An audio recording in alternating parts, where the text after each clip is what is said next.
রবিবারে যেকোনো প্রত্যেক সপ্তাহে মনে হয় একটা দিন না বেরোলে সেটা ভালো লাগে না। তাই আমি বেরিয়ে পড়েছিলাম রবিবারে এক মেলার উদ্দেশ্যে।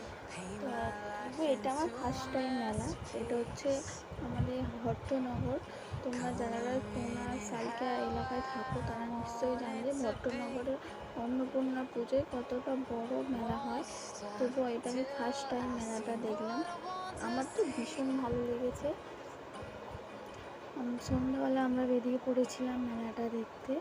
আর কতটা ভিড় দেখো, আমি তো জানি হয়তো উঠেই গেল, কেন আমরা পুজো কয়েকদিন বাদেই গিয়েছিলাম, কিন্তু গিয়ে দেখি যে এত লোকের ভিড় এখনো পর্যন্ত আছে। তারা হয়তো এখন ফার্স্ট টাইম মেলা ঢুকছে আমার মতনই। আর দেখো মেলার মধ্যে ঢুকে গেছি, অনেকটা বড় এরিয়া নিয়ে মেলা, ভীষণ ভালো লাগছিল। এটা হচ্ছে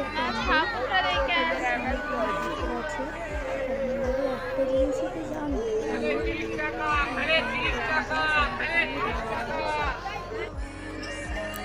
যে ঠাকুরটা আগে দেখে নিই। বড় মশাই বলছে আগে ঠাকুর দেখো তারপরে খাবার দেখো। এই ঠাকুর দেখতে চলে এসেছি। তারপরে ঠাকুরটা এতটা সুন্দর, দুর্গা ঠাকুর তো দেখাই হয়ে গেল। আর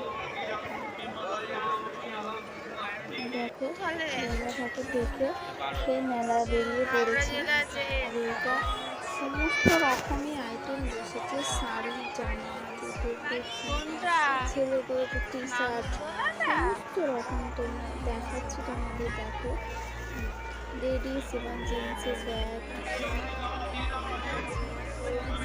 ঠাকুরের এই যে ওপরেই কাজটা দেখো কতটা সুন্দর লাগছে। এটা তো অ্যাকচুয়ালি দুর্গা ঠাকুর, তাই না? শাড়ি, ওই দেখো শাড়ি বসেছে। আর এখানে এগুলো দেখো মাটির ফল, এগুলো কি ভালোই না লাগে, কত সুন্দর লাগছে। সেই কৃষ্ণনগরের মতো মাটির জিনিসপত্র, এগুলো সব মাটির, জানো তো। দেখো টি শার্ট বসেছে। আর এই একটা ছেলে দেখতে পেয়েছে,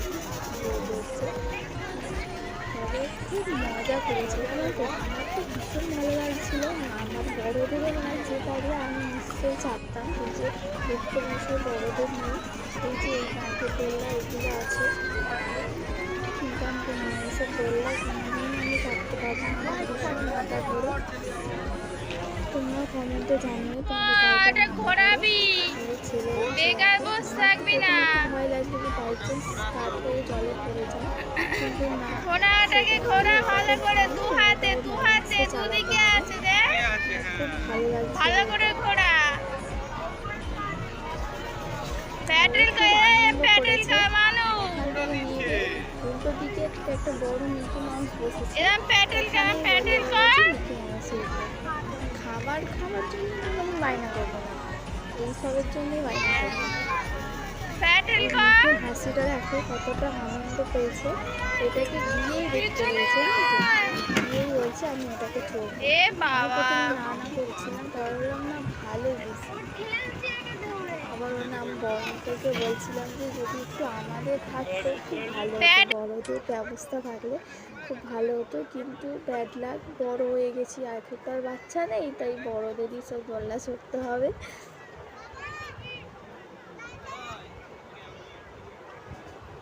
হাঁসের ময়ূর দোলনা, এইসব দোলনাগুলো না আমি সত্যি কোনোদিনই চাপতে পারবো না, আমার ভীষণ মাথা ঘোরে, ভীষণ। তোমরাও কমেন্টে জানিও তোমাদের কার কার মাথা ঘোরে।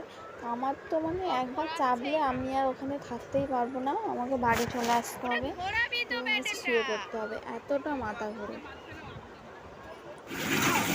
দেখো মিকি মাউস ট্রেন বসেছে, এই সমস্ত দোলনা আমার চাপলেই মাথা ঘোরে। তাই আমি তোমাদের দেখাচ্ছি, তোমরা যাওনি এখনো পর্যন্ত, যেহেতু আমাদের কর্মশালায় যারা তোমরা আছো সালকিয়া, তোমরা একবার গিয়ে দেখতে পারো, এতটা সুন্দর মেলা বসেছে, এতটা বড় জায়গা নিয়ে। আমি তো ফার্স্ট টাইম আমার তো ভীষণ ভালো লেগেছে।